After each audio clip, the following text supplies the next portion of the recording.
Assalamualaikum warahmatullahi wabarakatuh. Malam bukan sekadar waktu untuk tidur, karena di balik gelapnya ada kisah yang tak pernah ingin kau dengar. Cerita tentang mereka yang kembali, tentang janji yang ditebus dengan darah. Selamat datang di channel Nanti Malam, tempat di mana suara dari dunia lain mulai terdengar. Angin sore menyapu pelan lorong-lorong sempit di sebuah kawasan industri rumahan di pinggiran kota Malang. Suara mesin jahit berdecit kian lambat. Beberapa bahkan telah mati total. Di salah satu rumah berpagar besi yang catnya mulai mengelupas, terlihat seorang pria parubaya berdiri mematung di depan pintu gudang kecil. Ia memandangi tumpukan kain yang tak lagi tersentuh. Mata sayunya memancarkan keputusasaan yang tak bisa disembunyikan. Itulah Pak Handoko. Lelaki 50 tahun, pemilik konveksi rumahan yang dulu sempat berjaya. Konveksinya pernah menerima pesanan seragam dari sekolah-sekolah, perusahaan, hingga pesanan ekspor skala kecil. Namun kini semuanya berubah. Pandemi dan persaingan usaha menghancurkan perlahan-lahan sumber penghasilannya. 5 karyawannya telah diberhentikan. Sisanya hanya tinggal 2 orang yang masih bertahan, meski gaji sering telat. Utang ke distributor kain menumpuk. Belum lagi tagihan listrik dan air yang terus menjerat lehernya seperti tali gantung. Kon, Raaiso ngenah. Dok, gumamnya pada diri sendiri, menggertakkan gigi. Kamu ini gak becus, dok. Di dalam rumah, Bu Handoko duduk lesu menatap kompor gas yang sudah lama tidak menyala. Ia hanya menggodek kadak air panas dan mie instan murahan dalam panci kecil, cukup untuk makan malam mereka bertiga. Putri wayang mereka, Dinda, baru saja pulang dari sekolah dengan wajah muram. Uang saku sering terlambat, dan seragamnya sudah kusam. Pak, piye iki? Anakmu besok disuruh bawa sumbangan buat acara sekolah. Kita harus kasih nama di spanduk, katanya. Ucap Bu Handoko pelan, nyaris seperti bisikan takut-takut. Pak Handoko hanya ia menatap keluar jendela pada langit kelabu yang kian gelap, seolah ikut menertawakan nasibnya. Malam itu, di tengah sepinya rumah, datang tamu tak terduga. Seorang pria berusia sekitar 55 tahun dengan badan tinggi kurus, mengenakan jaket kulit tua dan sarung yang dililit sembarangan. Wajahnya penuh kerutan, namun matanya tajam menyimpan sesuatu yang misterius. Masih ingat aku, dok? Ucap pria itu sambil tersenyum lebar. Aku Minan. Dulu soma-soma kerja di konveksi Surabaya tahun 90-an. Pak Handoko terbelalak. Astaga, Minan. Lah, piye kabarmu? Obrolan nostalgia pun bergulir. Namun, arah pembicaraan Minan dengan cepat berubah. Ia bicara tentang kekayaan. Tentang bagaimana ia sekarang memiliki 4 konveksi di Sidoarjo, Gresik, dan 1 di luar Jawa. Semua katanya berkah dari Gunung Kawi. Mau aku bantu, dok? Bisik Minan sambil menyodorkan selembar foto. Ini waktu aku naik ke puncak Gunung Kawi. Pas malam 1 suro. Di sana, aku ketemu sesuatu yang gak bisa dijelasin pakai akal sehat. Pak Handoko menatap foto itu. Terlihat Minan berdiri di depan sebuah pohon besar. Di belakangnya samar-samar seperti ada bayangan hitam tinggi menjulang. Merinding, namun ada satu perasaan lain yang menyelusup dalam hatinya. Harapan. Aku gak percaya gituan. Min, katanya mencoba menolak. Tapi kamu percaya kalau kamu udah gak bisa ngasih makan anak istrimu sendiri, kan? Ujar Minan dingin. Kata-kata itu bagai pisau yang menggores leher. Pak Handoko tertunduk. Dadanya sesak, pikirannya kacau. Ketika Minan pergi, malam makin pekat dan hujan rintik-rintik turun. Di dalam kamar, Pak Handoko tak bisa tidur. Ia menatap lenggit-lenggit rumahnya yang retak. Mendengar suara tetesan air dari atap bocor. Lalu, mimpi aneh datang malam itu. Ia berjalan sendirian di tengah hutan lebat, menuju puncak gunung yang tidak pernah dikenalnya. Di depan sebuah batu besar, berdiri sesosok bayangan raksasa berselubung kain putih. Wajahnya samar, dan suaranya seperti gema dari dasar bumi. Datanglah Handoko, kami sudah menunggumu. Pak Handoko terbangun dengan tubuh basah oleh keringat dingin. Suara azan subuh terdengar di kejauhan, tapi jantungnya berdetak kencang. Entah mengapa, ia merasa jalan keluar dari kehancurannya sudah jelas. Hari itu, Pak Handoko mengambil keputusan. Malam Jumat Kliwon nanti, ia akan ikut Minan ke Gunung Kawi.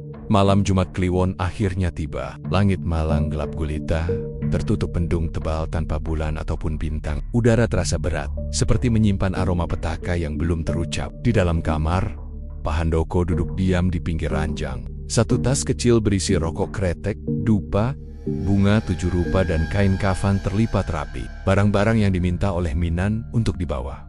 Sementara itu, Bu Handoko sudah tertidur bersama Dinda, tak tahu menahu rencana suaminya malam itu. Pak Handoko sempat memandangi wajah anak dan istrinya lama sekali. Ada rasa bersalah yang menghantui hatinya, tapi ia menepisnya demi masa depan mereka juga. Batinnya. Tepat pukul 11 malam, suara klakson pelan terdengar dari depan rumah. Pak Minan datang menjemput dengan mobil tua yang penuh bau kemenyan. Mereka tak banyak bicara sepanjang jalan, hanya diam sambil ditemani suara radio tua yang menyala lirih, memutar tembang Jawa kuno yang terasa aneh. 2 jam kemudian, mereka sampai di kaki Gunung Kawi. Jalan setapak yang mereka lalui sangat sempit, dikelilingi hutan lebat dan pohon-pohon tinggi menjulang. Tak ada penerangan, hanya lampu senter kecil di kepala Pak Minan dan sebatang obor yang mereka bawa. Jangan banyak tanya di atas nanti.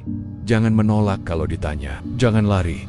Dan yang paling penting, jangan sekali-sekali menyebut nama Tuhan di tempat itu, ucap Minan dengan nada yang sangat serius.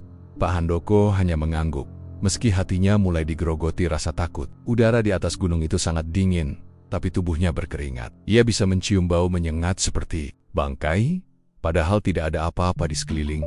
Setelah berjalan hampir 1 jam, mereka sampai di sebuah tempat yang lapang. Di situ ada batu besar berlumut yang bentuknya menyerupai singgasana. Di depannya terdapat altar kecil dari batu, berisi kendi tanah liat, bunga, dan sesajen lain yang sudah setengah membusuk. Minan meminta Pak Handoko duduk bersila di depan batu, sementara dirinya menyiapkan dupa dan kemenyan.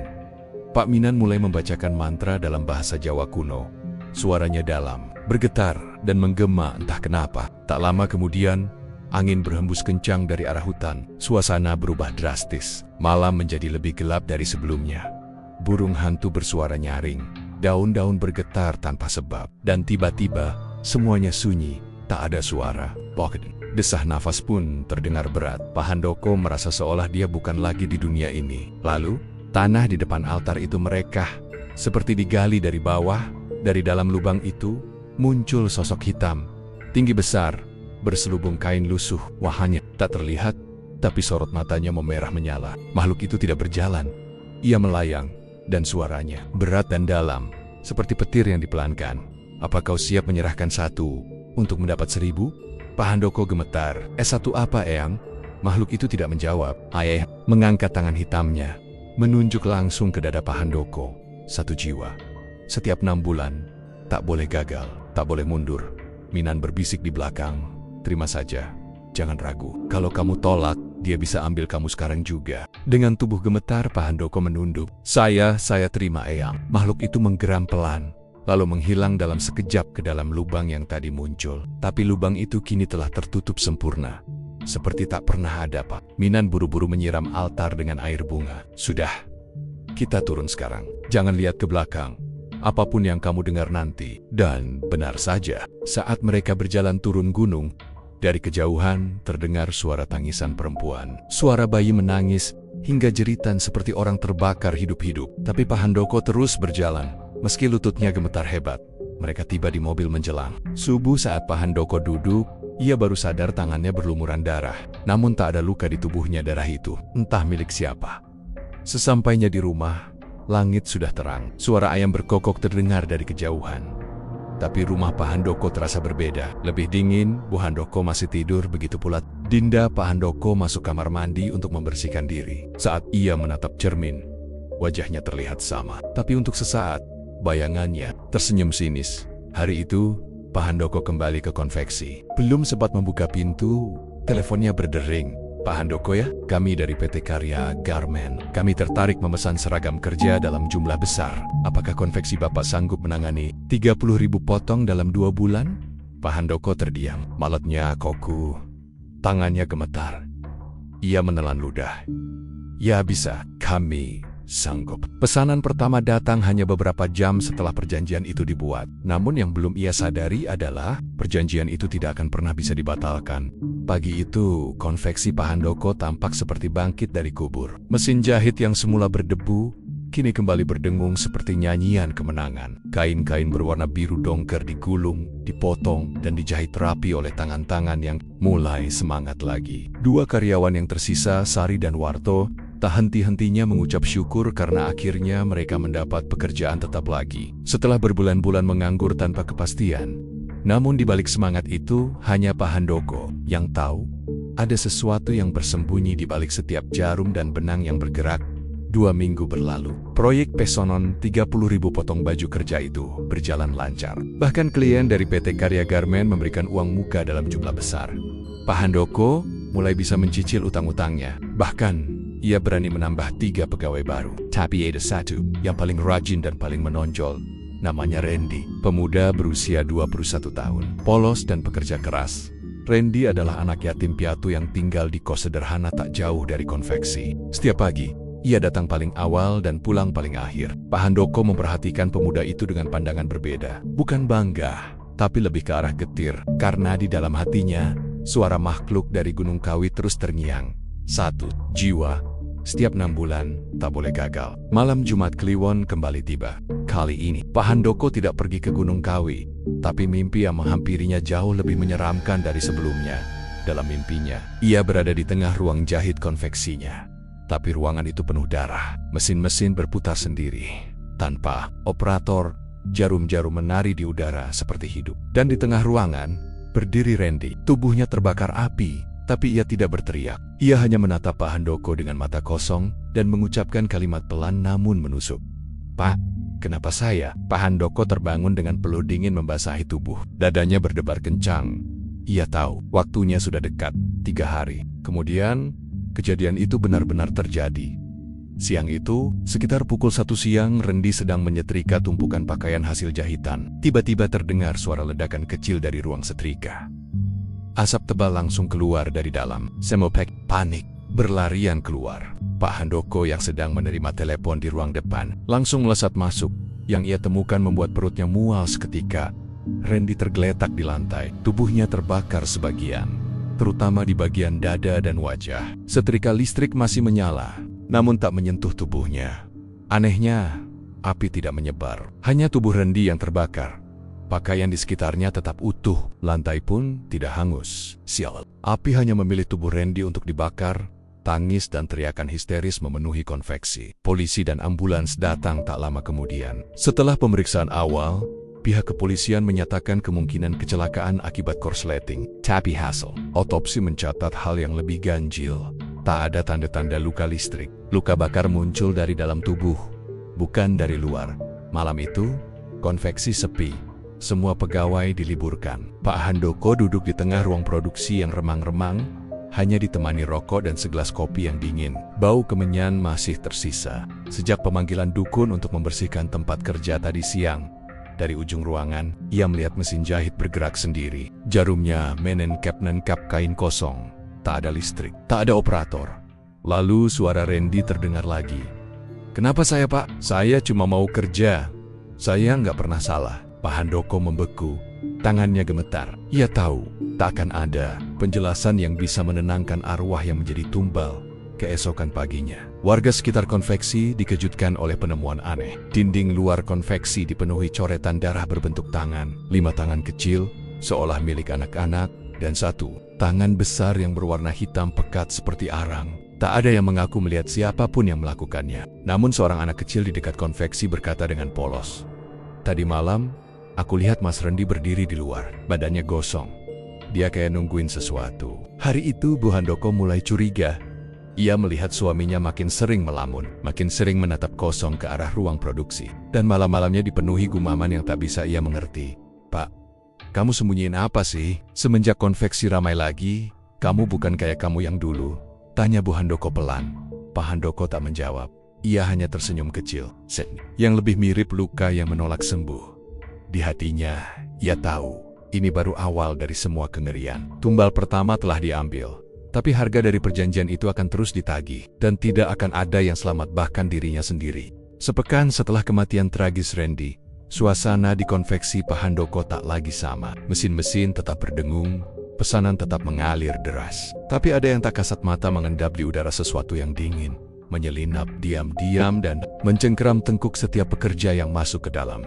Karyawan lama mulai banyak yang mengundurkan diri. Dengan alasan tak masuk akal, mimpi buruk setiap malam. Suara mesin bergerak sendiri, hingga bau gosong yang muncul meski tak ada yang terbek. Namun karena bayaran kini semakin besar dan uang lembur menggiurkan, selalu ada pekerja baru yang datang. Salah satunya adalah Ratna, gadis berusia 23 tahun, lulusan SMK Tata Busana. Ia tinggal di sebuah kosan kecil tak jauh dari lokasi konveksi. Awalnya, Ratna tak tahu menahu soal reputasi tempat itu. Ia hanya melihat lowongan kerja menjahit dan langsung mendaftar. Hari pertamanya bekerja terasa biasa saja. Meski suasana pabrik cukup muram, ia ditempatkan di meja pojok, dekat gudang. Penyimpanan kain tempat yang menurut beberapa pekerja lain tidak enak. Tapi Ratna anak yang kuat, keras kepala, dan tak mudah percaya hal-hal mistis. Namun semua keyakinannya mulai goyah saat malam kedua, konveksi tengah lembur besar-besaran. Ratna bersama 5 pekerja lainnya bekerja hingga larut malam. Sekitar pukul 10, mereka mulai pulang satu persatu. Ratna yang masih ingin menyelesaikan jahitan terakhir, memilih bertahan sebentar. Saat itulah, ia mendengar KREESSS.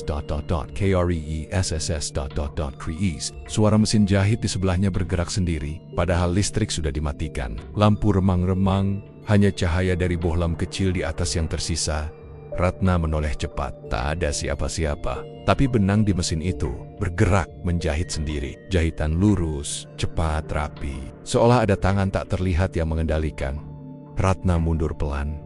Jantungnya berdetak makin kencang. Dan saat itulah ia melihat Nia melalui cermin kecil yang menempel di dinding gudang. Sosok perempuan tanpa wajah sedang berdiri di belakangnya. Tubuhnya kurus kering, berpakaian buruh konveksi. Namun wajahnya hanyalah kulit datar tanpa mata, tanpa hidung, tanpa mulut. Ratna menjerit keras, berlari keluar pabrik secepat yang ia bisa. Tapi begitu sampai di luar, tak ada siapapun yang percaya ceritanya. Beberapa bilang itu hanya halusinasi karena kelelahan. Tapi penjaga malam, Pak Sarman, hanya menatapnya dengan sorot mata kosong.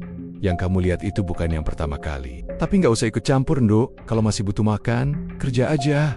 Tutup kuping, tutup mata. Ratna tidak menyerah. Ia justru semakin penasaran. Hari-hari berikutnya, ia dayam-dayam menyelidiki. Ia menemukan bahwa meja kerjanya dulu adalah tempat Randy biasa duduk. Ia bertanya ke beberapa warga sekitar dan mendengar kabar bahwa sebelum Randy, pernah ada juga seorang karyawan lain yang meninggal karena tertusuk jarum mesin hingga ke tenggorokan. Tapi cerita itu tenggelam begitu saja. Semua kejadian aneh yang ia alami selalu berpusat di sekitar gudang kain. Malam berikutnya, Ratna nekat menyelinap masuk ke gudang itu sendirian. Dengan hanya membawa senter kecil, ia membuka pintu gudang. Perlahan, ruangan itu gelap, penuh tumpukan kain, dan bau apek menyengat. Tapi, di pojokan, ia melihat sesuatu yang tidak wajar. Sebuah peti kayu tua yang diselimuti kain putih. Ratna mendekat, meski tangan dan kakinya gemetar. Saat ia membuka peti itu, isinya membuat perutnya seketika ingin muntah. Tumpukan baju kerja yang belum dijahit, tapi semua penuh bercak darah dan rambut manusia. Tiba-tiba, lampu senter mati. Ruangan mendadak gelap gulita. Dan dari belakang, terdengar suara napas berat. Lalu suara pelan berbisik di telinganya. "Aku nggak mau mati, Mbak." Ratna berteriak dan berlari keluar gudang. Tapi ketika ia mencoba membuka pintu utama konveksi, semua terkunci. Ia menjerit, memukul kaca, menendang pintu, tapi tak ada yang datang. Lalu, mesin jahit di dalam mulai menyala satu persatu. Brem, brem, brem, suara itu bersahutan, memekakan telinga. Dan di antara suara itu, terdengar tangisan, banyak, bukan satu. Tangisan pekerja, tangisan anak-anak, tangisan jiwa yang dipaksa mengabdi. Keesokan paginya, warga menemukan Ratna pingsan di depan konveksi. Tubuhnya pucat, dan ia mengigau terus-menerus sepanjang malam. Mereka terjahit, dikunci di dalam, nggak bisa keluar. Pak Handoko saat mendengar Ratna dibawa ke klinik hanya tersenyum tipis. Namun malam itu, saat ia kembali ke ruang kantor kecilnya, ia mendapati selembar kain kerja tergantung di tembok. Di tengah kain itu, terjahit rapi wajah Randy dengan mulut terbuka dan mata melotot. Darah masih basah mengalir dari matanya. Pak Handoko menatapnya dengan mata berkaca. Perjanjian belum selesai, dan sepertinya arwah mereka menolak dijadikan benang. Hari-hari di konveksi kembali berjalan, meski bayang-bayang kematian dan bisik-bisik horor terus berputar di telinga setiap pekerja. Sejak kejadian Ratna, beberapa karyawan mulai mengundurkan diri secara diam-diam. Bahkan seorang satpam malam ditemukan linglung, berjalan tanpa arah di tengah jalan raya sambil bergumam tentang mesin jahit yang bisa tertawa. Namun, di tengah segala teror itu, pesanan justru kian meningkat. Konveksi Pak Handoko mendapat kontrak baru dari sebuah perusahaan ekspor. Dalam 2 bulan, omset melonjak drastis. Rumah yang dulu nyaris rubuh kini telah direnovasi 2 lantai. Mobil baru terparkir di garasi.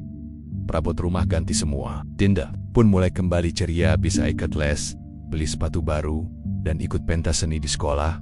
Semua tampak membaik di permukaan. Tapi jauh di balik senyum itu, Bu Handoko mencium sesuatu yang busuk, bukan dari luar, tapi dari hati suaminya sendiri.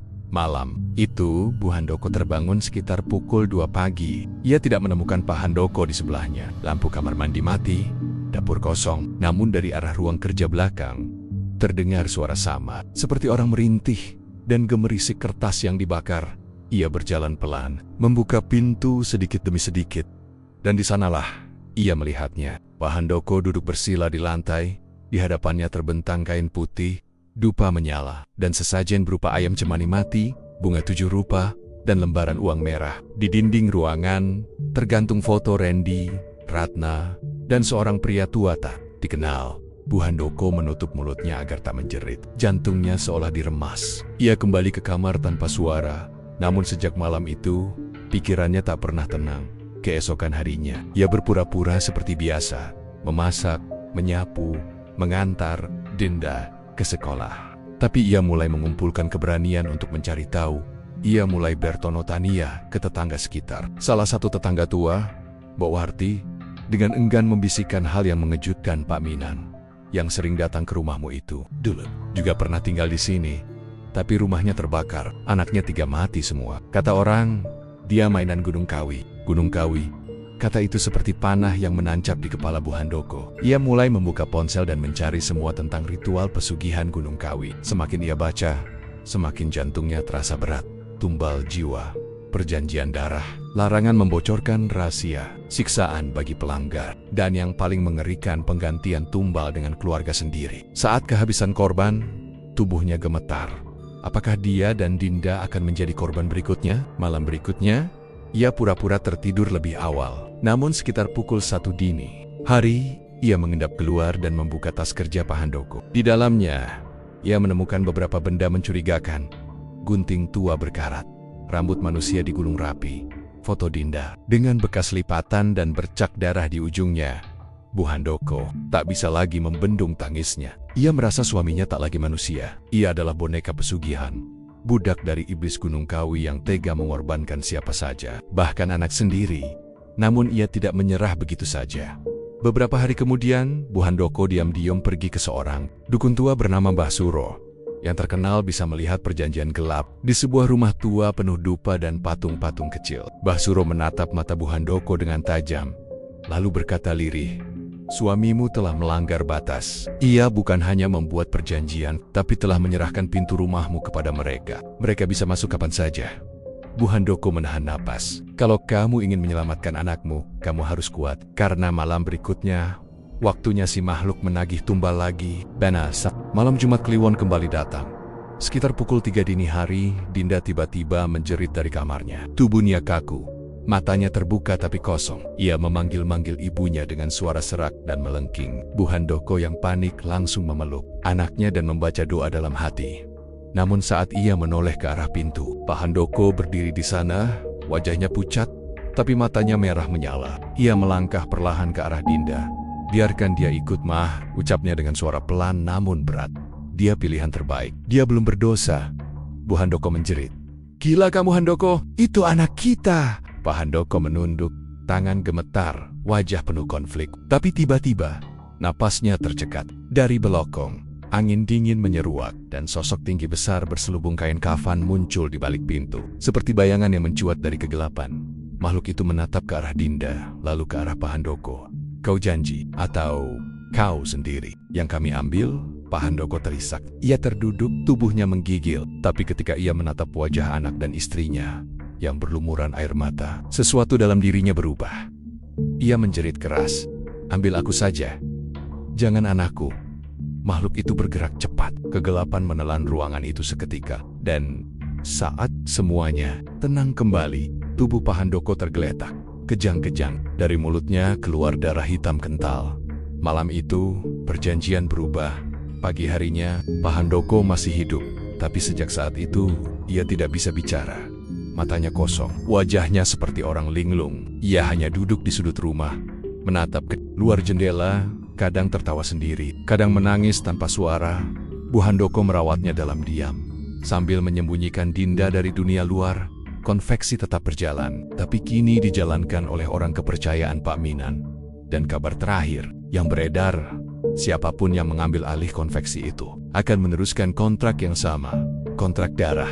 Konveksi Pak Handoko tidak pernah benar-benar mati. Meskipun sang pemilik kini hanya duduk termenung di sudut rumah, seperti orang hilang jiwa, mesin-mesin di dalam bangunan itu tetap berjalan. Bahkan, pesanan terus masuk dalam dunia bisnis konveksi. Tempat itu disebat-sebat sebagai tangan ajaib. Barang selalu tepat waktu, kualitas selalu di atas rata-rata, dan pemesan selalu kembali. Tapi hanya orang dalam yang tahu bahwa tangan-tangan itu tak semuanya milik manusia. Setelah Pak Handoko lumpuh jiwa dan raga, pengelolaan konveksi diambil alih oleh seseorang yang sudah lama mengintai, Pak Minan.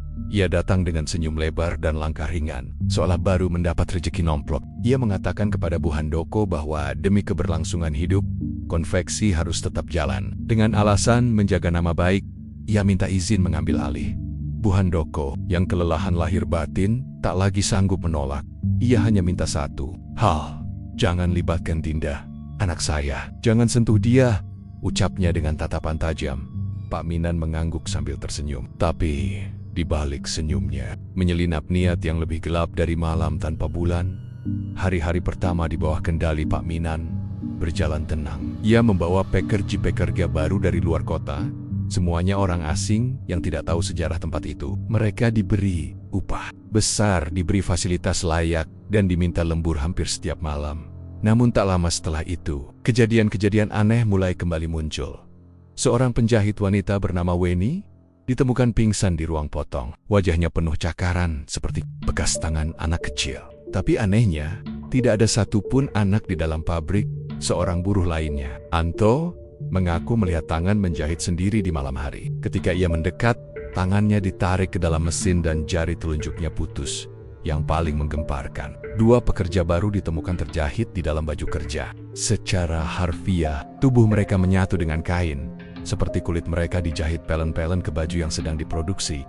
Polisi sempat datang, tapi semuanya ditutupi. Kasus dikatakan sebagai kecelakaan kerja, dan mayat-mayat dikirim pulang tanpa autopsi. Uang tutup mulut mengalir deras dari tangan Pak Minan, tapi bau darah tak bisa disembunyikan, dan arwah mereka tak bisa dibungkam.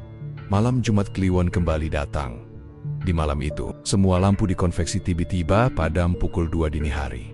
Genset yang biasa menyala otomatis tak berfungsi. Beberapa karyawan yang lembur menghidupkan senter dan mencoba memperbaiki panel listrik. Namun begitu cahaya senter dinyalakan, mereka semua melihat sesuatu yang tak bisa dijelaskan. Di setiap meja jahit, duduk seseorang, namun bukan manusia. Mereka adalah arwah para korban. Wajah terbakar, mata melotot, dagu tergantung benang, leher dijahit setengah. Mereka sedang menjahit, tapi bukan pakaian biasa. Mereka sedang menjahit kulit manusia. Salah satu karyawan bernama Bagus langsung muntah. Ia mencoba kabur, tapi begitu ia membuka pintu depan, benang jahit tiba-tiba melilit lehernya sendiri dan menariknya kembali ke dalam. Jeritan Bagus menggema di seluruh pabrik, namun jeritanya bukan satu-satunya. Di ruang atas, tempat kantor Pak Minan berada, terdengar suara keras seperti meja dibanting, kaca pecah, dan tawa mengerikan yang tak terdengar seperti suara manusia. Pak Minan terkunci di ruangannya sendiri, dan di dinding kaca muncul tulisan merah menyala. Tumbalmu belum cukup. Esok paginya, semua pekerja kabur. Konveksi itu kosong, terkunci dari luar. Polisi datang lagi, tapi mereka hanya melihat tumpukan kain yang dijahit rapi dan ratusan pesanan yang siap kirim. Tak ada mayat, tak ada darah. Seolah malam itu hanya mimpi buruk massal.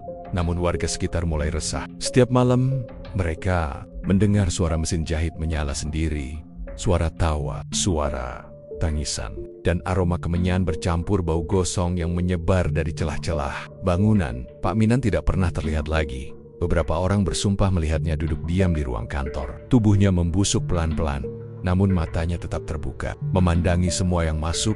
Konveksi itu kini dianggap angker. Tak ada yang berani masuk, tapi sesekali, terutama setiap malam Jumat Kliwon, seseorang melihat jendela terbuka, dan bayangan siluet perempuan tanpa wajah duduk menjahit di pojok ruangan, dan benang jahitan itu menjulur keluar jendela, perlahan mencari korban berikutnya.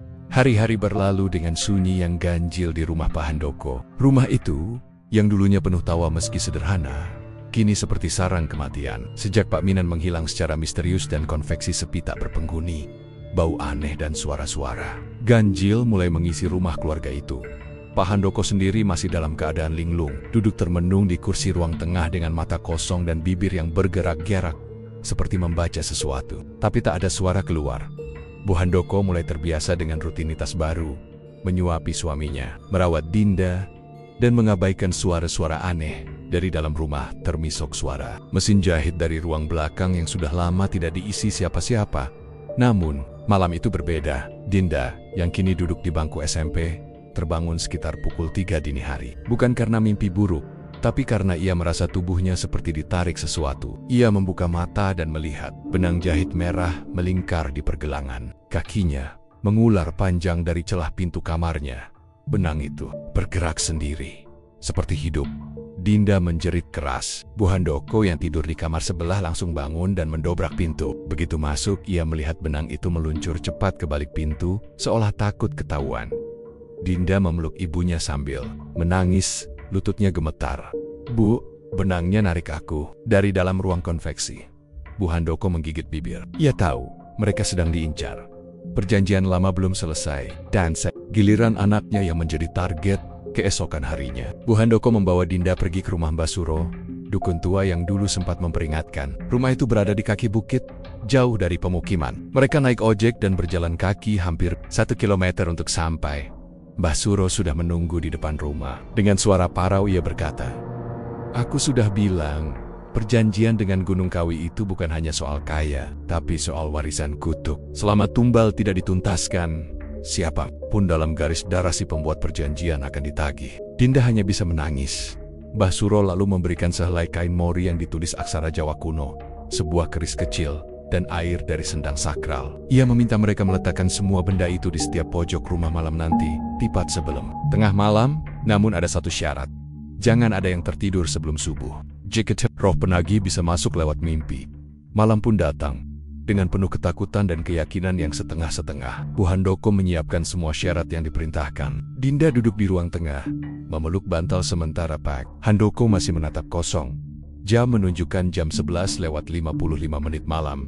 Suasana sangat hening, hanya suara jam dinding yang terdengar dan sekali waktu, suara langkah pelan di atap rumah. Langkah seperti orang berjalan tanpa alas kaki. Detik merayap lambat, dan saat tepat tengah malam, semua lampu padam. Seketika, ruangan diselimuti gelap total, dan dari arah kamar belakang, terdengar suara. Mesin jahit menyala. Bukan satu, tapi banyak. Brem, brem. Bu Handoko langsung menggenggam tangan Dinda dan keris kecil pemberian Mbah Suro. Ia membaca doa sebisanya. Tapi dari balik lorong, muncul bayangan tinggi besar, sosok hitam pekat dengan wajah penuh jahitan benang merah. Makhluk itu berjalan pelan, membawa benang sepanjang tubuhnya, dan berkata dengan suara seperti dua logam bergesek, "Sudah saatnya darah Handoko diserahkan, atau rumah ini akan menjahit dirinya sendiri." Dinda mulai kesurupan. Ia menjerit, tubuhnya kejang, dan dari ujung jarinya mengalir darah tipis yang berbentuk benang merah. Bu Handoko panik. Ia menghunus keris kecil dan membacakan doa dari kain mori. Makhluk itu menggeram, namun tak berhenti mendekat. Bahkan kini, benang dari sekeliling rumah melayang-layang seperti tangan yang siap mencengkeram. "Ambil aku!" teriak Bu Handoko. "Ambil nyawaku, jangan anakku." Namun makhluk itu tertawa panjang, keras, dan gemetarannya membuat kaca jendela pecah. "Kau bukan darah utama. Yang kami mau adalah darah kelahiran, pewaris janji, titisan tumbal selanjutnya." Saat itulah Pak Handoko berdiri. Untuk pertama kalinya sejak lama, ia bersuara-suara serak dan penuh rasa sakit. "Ambil aku, bawa aku, jangan sentuh mereka."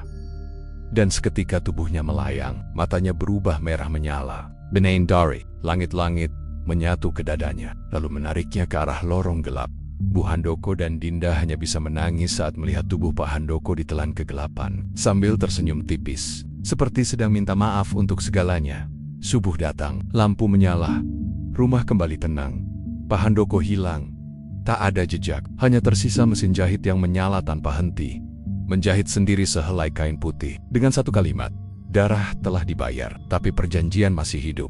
Sejak kepergian Pak Handoko secara misterius atau mungkin lebih tepat disebut diambil rumah, di Jalan Raja Wali itu menjadi sunyi dan menakutkan. Meski lampu menyala dan jendela terbuka setiap pagi, aura di dalamnya tetap seperti liang kubur yang menunggu nyawa berikutnya. Bu Handoko memilih hidup tertutup. Ia berhenti bersosialisasi, tak lagi keluar rumah kecuali untuk menggantar jemput Dinda ke sekolah. Setiap malam, ia menyalakan dupa dan membaca doa-doa dari kitab peninggalan Mbah Suro.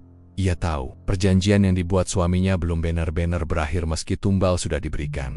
Namun, kehidupan tak memberi jeda ketika luka belum kering. Luka baru datang membuka lebih dalam 3 bulan setelah malam mengerikan itu.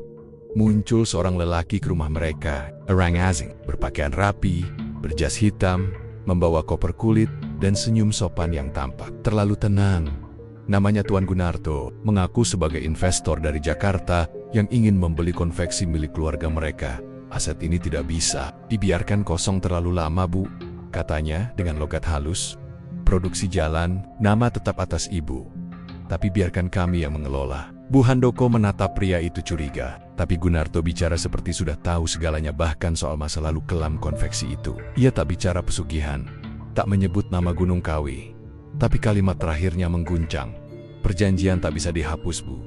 Tapi bisa asal tidak menolak. Bu Handoko langsung menolak menti-menta tawaran itu. Tapi Gunarto hanya tersenyum, menunduk sopan, dan meninggalkan kartu namanya di meja makan.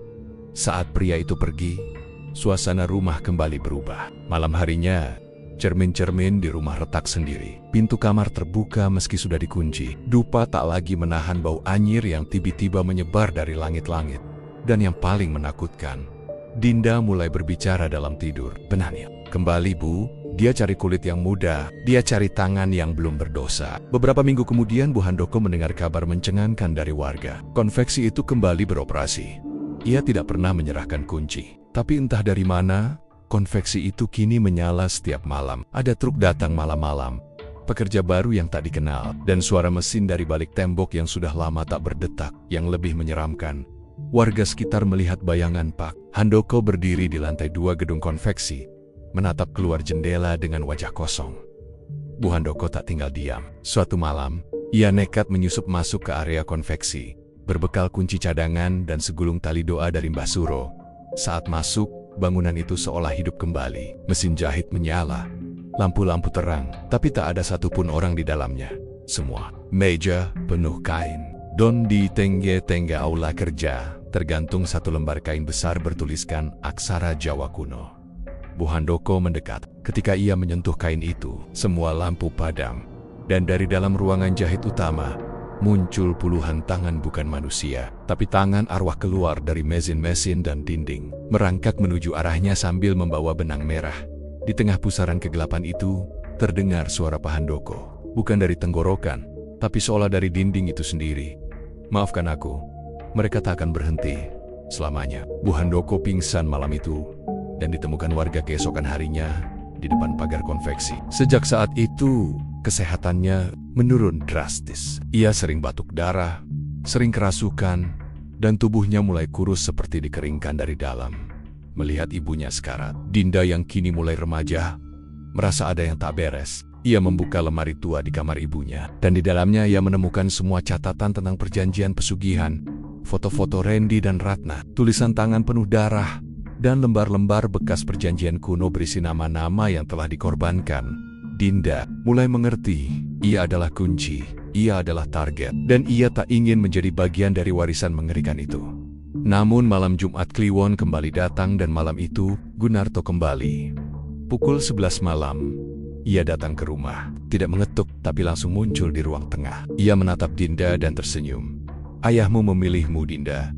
Darahmu mengikat kontrak. Kau satu-satunya yang bisa menghentikan atau melanjutkan. Dinda melindungi ibunya yang sudah terbaring tak sadarkan diri. Tapi Gunarto hanya mengangkat tangannya, dan seluruh dinding rumah berubah menjadi lembar kain putih raksasa, penuh jahitan nama-nama orang mati. Dinda berteriak. Ia meraih keris kecil warisan Mbah Suro dan menusukkan ke lantai rumah. Sambil membaca doa keras-keras, tiba-tiba seluruh ruangan bergetar. Gunarto menghilang, kain putih terbakar sendiri, dan dari balik lantai rumah muncul makhluk berkepala 3, terikat oleh benang-benang merah. mengerang keras sambil membawa potongan wajah arwah-arwah lama. "Darahmu milik kami." Namun Dinda tak mundur. Ia menancapkan keris ke dada sendiri. Tapi tak ada darah. Justru cahaya keluar dari tubuhnya. Dan makhluk itu menjerit. Tubuhnya terbakar. Dan semua nama yang tertulis di kain putih berubah menjadi abu Sotpaji tiba. Rumah itu terbakar sebagian, tapi Dinda dan Bu Handoko selamat. Namun konveksi yang dibuka kembali oleh Gunarto lenyap secara harfiah. Bangunan itu tak ada, hanya tanah kosong. Tak ada puing, tak ada debu. Seolah-olah tak pernah berdiri di sana sebelumnya. Tapi di malam hari, sebagian warga bersumpah mendengar suara mesin jahit dari tengah tanah kosong. Itu dan setiap malam Jumat Kliwon, benang merah kadang muncul dari dalam tanah, menjulur pelan ke arah rame-rama di sekitar. Kutukan belum mati, ia hanya berpindah, mencari pewaris baru. Langit tampak murung sejak pagi. Awan gelap menggantung di atas Gunung Kawi, seolah tahu bahwa malam nanti akan ada nyawa yang dipertaruhkan di kaki gunung itu. Dinda berdiri dengan wajah dingin dan mata yang tidak lagi mencerminkan ketakutan. Seperti dulu, gadis itu telah tumbuh. Luka batin yang ditinggalkan oleh perjanjian iblis ayahnya telah menjadikan dirinya jauh lebih kuat dari usianya. Sudah waktunya. Sudah terlalu lama kutukan ini menjerat darah keluarganya. Dan kini Dinda memutuskan dia sendiri yang akan menutup semuanya. Bukan dengan tumbal baru, tapi dengan pengorbanan yang benar.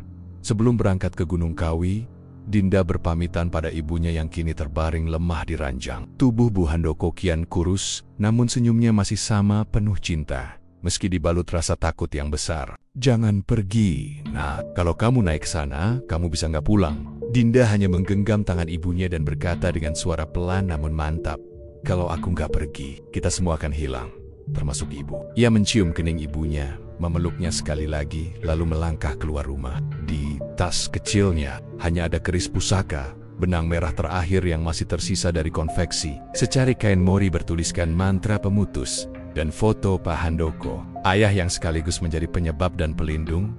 Perjalanan menuju puncak Gunung Kawi tidak mudah. Jalan setapak licin dan udara mulai berat. Dinda hanya ditemani seorang pemandu lokal yang direkomendasikan oleh Mbah Suro, seorang laki-laki tua bisu yang tahu jalur ritual. Namanya hanya disebut sebagai Ki Rawit.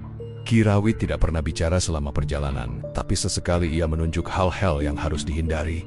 Pohon beringin dengan kain hitam, batu besar berlumut berbentuk kepala kerbau, dan sebuah gua sempit yang mengeluarkan suara napas. Saat malam mulai turun, Dinda dan Ki Rawit tiba di lokasi yang disebut sebagai altar penutup. Tempat itu seperti amfiteater alam, dikelilingi akar pohon dan batu yang membentuk lingkaran. Di tengahnya terdapat batu pipih lebar dengan ukiran kuno, tempat di mana pesugihan pertama kali ditandatangani oleh leluhur pengikut Gunung Kawi. Dan di sana, Tuan Gunarto sudah menunggu. Ia berdiri tegak, mengenakan jubah merah darah. Wajahnya pucat seperti mayat, dan di tangannya tergenggam benang panjang yang menjulur langsung dari bumi. "Kau datang juga, Dinda, pewaris sejati darah Handoko." Dinda maju perlahan, tidak dengan gemetar, tapi dengan dendam. "Aku datang bukan untuk melanjutkan, tapi untuk mengakhiri semuanya." Gunarto tertawa keras, tawa yang memekakkan telinga dan membuat tanah di sekitarnya bergetar. Dari balik pepohonan, muncul bayangan-bayangan hitam, arwah para tumbal yang terikat oleh benang merah. Randy, Ratna, para pekerja yang tak dikenal. Semua hadir, wajah mereka hancur, tubuh penuh jahitan. Gunarto menunjuk Dinda dan berseru, "Kalau kau ingin memutuskan, maka kau harus menggantikan dengan tubuhmu sendiri." Tiba-tiba, benang merah dari tangannya meluncur dan melilit tubuh Dinda. Tangannya terikat, kakinya dilumpuhkan. Ia terseret ke altar batu. Wajah-wajah arwah mendekat, mata mereka menyala seperti bara. Dinda menjerit, tapi dari balik bajunya, keris pusaka menyala terang. Ia menggigit bibir, lalu memutar tubuh dan menancapkan keris itu ke benang merah yang mengikatnya. Terdengar suara, seperti kain robek dan jeritan ratusan jiwa. Cahaya putih memancar dari tanah. Ki Rawit maju cepat, membacakan mantra dari kain mori. Yang dibawa Dinda, udara berubah panas, lalu membeku, lalu kembali panas. Benang merah yang mengikat bumi mulai menyusut dan terbakar. Gunarto mengamuk. Tubuhnya mengejang, dari mulutnya keluar darah hitam pekat. "Kau membunuh perjanjian 100 tahun." Namun Dinda sudah tak peduli. Ia mengangkat sisa benang merah terakhir, menggulungnya erat, dan membakarnya di atas batu altar dengan sisa api dari dupa Ki Rawit satu persatu. Arwah yang mengelilingi altar mulai lenyap. Randy tersenyum. Ratna mengangguk pelan. Mereka serna bersama Cahaya dan Gunarto. Tubuhnya meledak menjadi ribuan potong benang yang hanyut terbakar oleh mantra terakhir pagi itu. Dinda berjalan turun dari Gunung Kawi sendirian. Ki Rawit tidak terlihat lagi. Entah ia hilang atau memang hanya bagian dari perjalanan. Di tangan Dinda hanya tersisa abu benang. Dan saat ia kembali ke rumah, Bu Handoko terbangun dari tidurnya. Untuk pertama kali sejak berbulan-bulan. Dinda, sudah selesai Bu, kita bebas. Namun seperti semua kisah pesugihan, tidak pernah benar-benar selesai. Beberapa tahun kemudian, sebuah rumah makan di kota lain tiba-tiba viral. Karena konveksi seragamnya selalu tepat waktu, bahan selalu bagus, dan konon tidak pernah ada karyawan yang bertahan lebih dari 6 bulan. Dan di pojok dinding rumah makan itu, tergantung satu bingkai kain putih dengan pola benang merah yang samar membentuk tulisan, "Jahitan tak pernah mati, hanya berpindah tangan." Beberapa tahun telah berlalu sejak peristiwa di Gunung Kawi. Dinda tumbuh menjadi wanita dewasa yang mandiri. Ia tidak pernah menyentuh dunia konveksi, tidak pernah menjahit, bahkan tak pernah menyentuh benang sekalipun. Ibunya, Bu Handoko, masih hidup walau kesehatannya tidak sebaik dulu. Mereka tinggal di kota baru, memulai hidup dari nol. Semua masa lalu dikubur dalam-dalam. Tak ada lagi foto Pak Handoko di dinding. Tak ada lagi cerita tentang konveksi yang pernah membesarkan nama keluarga mereka. Tapi meski semua telah ditinggalkan, kutukan tidak pernah benar-benar mati. Setiap malam Jumat Kliwon, Dinda kerap terbangun karena mimpi yang sama. Suara mesin jahit menyala, benang merah mengular di lantai, dan wajah-wajah tanpa mata menatapnya dari balik dinding. Ia selalu bangun dengan keringat dingin, dan setiap kali itu terjadi, ia menyalakan lilin kecil di dekat ranjang, membaca doa, lalu membakar sejumput rambutnya sendiri di atas api kecil, sebuah ritual sederhana yang diajarkan Ki Rawit. Sebagai bentuk penutup sementara, namun ia tahu waktu akan terus menagih, sebab pesugihan bukan soal harta semata, tapi tentang darah yang diwariskan, tentang perjanjian yang menempel pada garis keturunan, bukan sekadar pada nama, dan jauh di tempat lain. Di sebuah pasar gelap bahan jahit, seseorang membeli kain bekas dari pabrik lama yang terbakar di lereng Gunung Kawi. Tanpa sadar, di sudut lipatan kain itu, ada bekas benang merah kecil yang menjulur dan bergerak pelan ketika malam tiba. Karena dalam dunia pesugihan, keserakahan manusia akan selalu menjahit perjanjian baru.